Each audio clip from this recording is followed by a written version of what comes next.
మొదలు పెడదాం. ఐరిస్ వచ్చేసరికి డిఫరెంట్ థిక్నెస్తో ఉంటుందండి.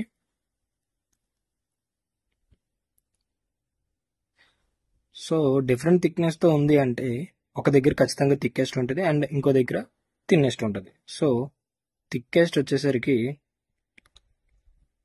కొలారెట్ అండ్ థిన్నెస్ట్ వచ్చేసరికి రూట్ ఆఫ్ ఐరిస్ అనమాట. ఈ రూట్ ఆఫ్ ఐరిస్ అంటే attachment of ciliary bodies.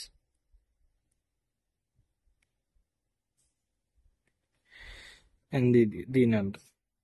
So దీంట్లో 2 మజిల్స్ కూడా ఉంటాయండి. ఐరిస్లో జనరల్గా చాలా మందికి తెలిసి ఉంటుంది, కొంచెం ఫార్మకాలజీలో మనం ఎక్స్ప్లెయిన్ చేస్తుంటారు. 2 మజిల్స్ ఉంటాయండి. దీని పేర్లు